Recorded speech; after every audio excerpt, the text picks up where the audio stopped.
বড় মামা সেদিন তুমি আমি বসে যেটা হিসাব করলাম 1968 থেকে 2025 মানে 57 বছর পথ চলা এই ব্যবসার সঙ্গে। এবার যেই একটা বড় মাপের ব্যবসা, চলতি ব্যবসা, যার সঙ্গে তুমি 57 বছর ধরে যুক্ত, জলপাইগুড়ির একজন বিশিষ্ট শিল্পী হিসাবে এই ব্যবসাটার সম্বন্ধে একটু বলো। কিসের ব্যবসা এটা? অ্যাকচুয়ালি শিট মেটালের ব্যবসা বলে, ইংরেজিতে শিট মেটাল বলে, এদিকে আমাদের টিনের ব্যবসায়ী বলে, টিনের বক্সের ব্যবসায়ী বলে। Trunk, trunk? ট্রাঙ্ক, হ্যাঁ। শুধু ট্রাঙ্ক বানাচ্ছ না, আরো কিছু আছে? না, এর মধ্যে আছে, তার ট্রাঙ্ক আছে, তারপরে ফুড কন্টেনার আছে, রাইস কন্টেনার আছে, আচ্ছা, তারপরে ফুটবল মার্ক আছে। আচ্ছা, এবার কত বছর বয়স তখন তোমার, মানে যখন তুমি এই ব্যবসা শুরু করলে, মানে ব্যবসা করবা বলে ভাবলে আর কি, তখন তখন কত বছর বয়স? 11 বছর বয়স। 11 বছর বয়স। আচ্ছা, প্রথম দাদুর দোকানে আগে ছিলা, সেখানে তুমি কি কাজ করতা? বাবার সাথে হেল্পারই করতাম। দাদুর ছিল তোমার হচ্ছে এই টিনেরই দোকান বলতে গেলে, কাজই করতো সে, এই লাইনটার মধ্যে আসে না।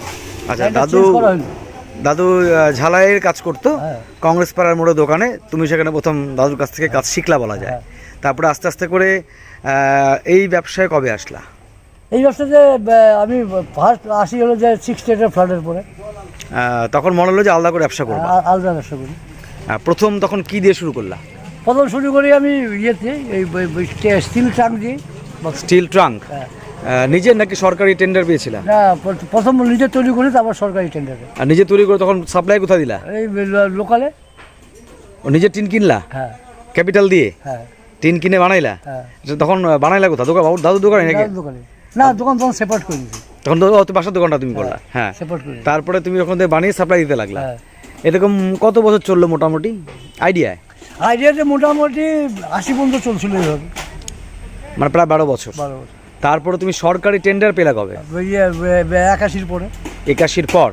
সেটা কিসের টেন্ডার ছিল? সেটা প্রথম হলো যে ইলেকশন ডিপার্টমেন্ট। ইলেকশন ডিপার্টমেন্টে কি? ব্যালট বক্সের রিপেয়ার। Ballot box repair? তখন ওটা পঞ্চায়েত না মিউনিসিপ্যালিটি? অ্যাসেম্বলি এবং পার্লামেন্ট দুটোই পেয়েছো? আচ্ছা, তখন টিনের বাক্সে ভোট, মানে তখন গোদরেজটা ব্যালট বক্স ছিল, গোদরেজ টাইপ ছিল। গোদরেজ টাইপ ছিল। সেটা তুমি রিপেয়ারিং এর কাজ পেলা প্রথম? কোন কোন এলাকার কাজ পেলা? আমি জলপাইগুড়ি করছি, জলপাইগুড়ি, দার্জিলিং, কার্শিয়াং, কালিম্পং।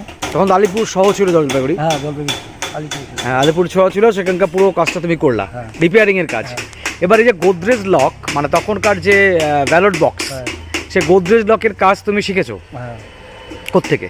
আমি অ্যাকচুয়ালি শিখছি হলো যে গাজিয়াবাদ থেকে। গাজিয়াবাদ? দিল্লি? ওখানে গিয়ে কাজ শিখে আসছো।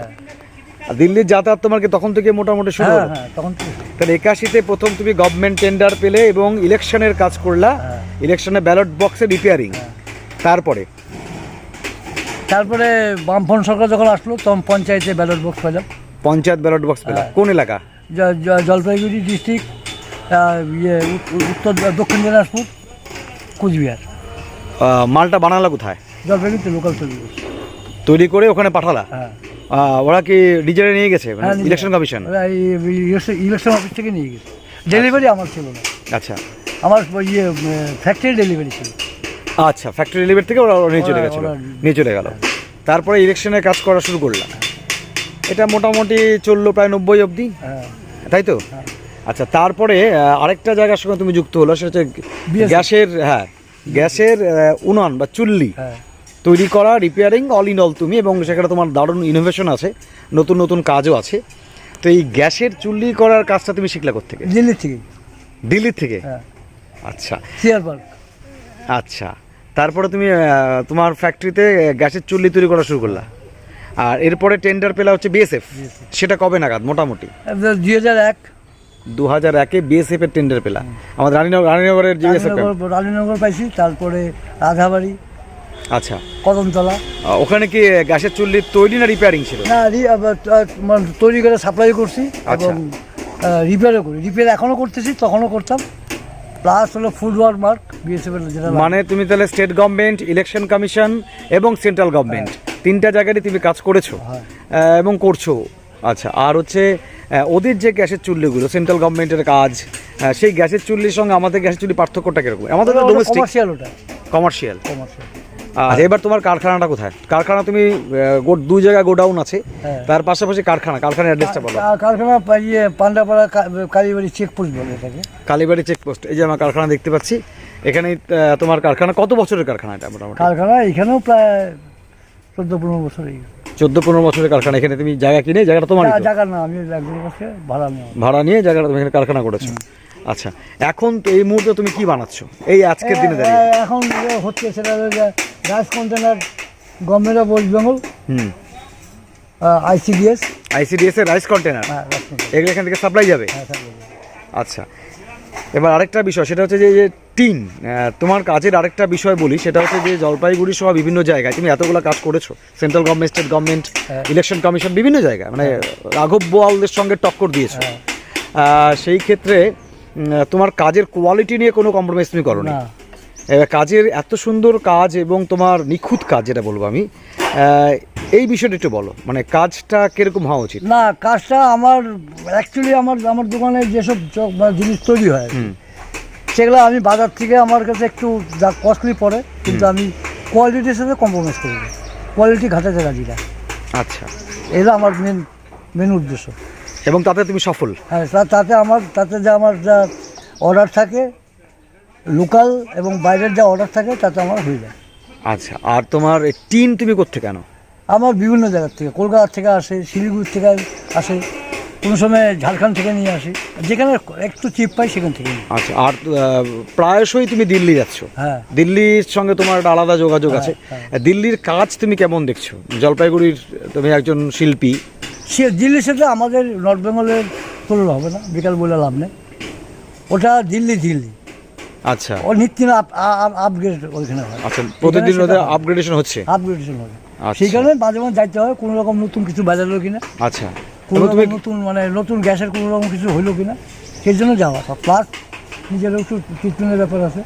আচ্ছা, সব মিলে তোমার দিল্লির সঙ্গে একটা মরম সম্পর্ক আছে, রাজধানীর সঙ্গে। আচ্ছা, আর আরেকটা বিষয় জানতে চাচ্ছি যে এখন যে তুমি কন্টেনার তৈরি করছো, এই যে ফ্যাক্টরিটা, এটা এখন কর্মচারী তুমি দিয়ে কাজ করাচ্ছ, তুমি কাজ করো নিজে? হ্যাঁ, নিজেও কাজ করি। নিজে কাজ করো, ওদের তুমি আইডিয়াটা পুরো দিয়ে দিচ্ছ, তারপর ওরা কাজটা করছে। আচ্ছা আচ্ছা, এবং কাজের সঙ্গে কোনো রকম কম্প্রোমাইজ তুমি করছো না কোনো কালেই? এবার আজকের দিনে দাঁড়িয়ে আরেকটা প্রশ্ন তোমাকে জিজ্ঞাসা করি, সেটা হচ্ছে জন্ম থেকে তোমার সঙ্গে আমি আছি, কারণ তুমি আমার বড়ো মামা, নিজেরই বড়ো মামা। দেখছি তোমার লড়াই, তোমার আস্তে আস্তে তিল করে বড় হয়ে ওঠা, আজকের এস্টাবলিশমেন্ট, সব কিছু।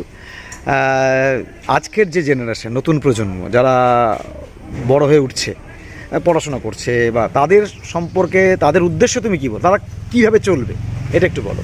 তারা তো এই লাইনটার মধ্যে আসবে না, আর যে লাইনই হোক।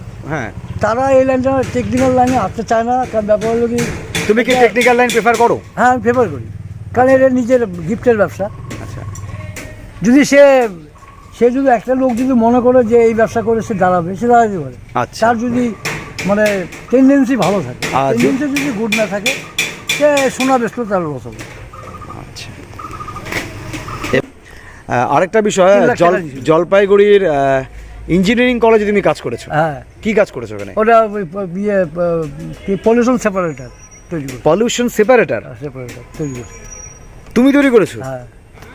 কীভাবে তৈরি করলা, মানে জিনিসটা কি? ওরা ওই পলিউশনটা সেটা যে কন্ট্রোল হয়, যে গাড়ি বা রাস্তায় যে পলিউশনটা হয়, হ্যাঁ, সেটা কালেক্ট করার জন্য সেটা ওরা একটা যাদবপুর ইঞ্জিনিয়ারিং কলেজ থেকে ওরা বই নিয়ে আসছিল।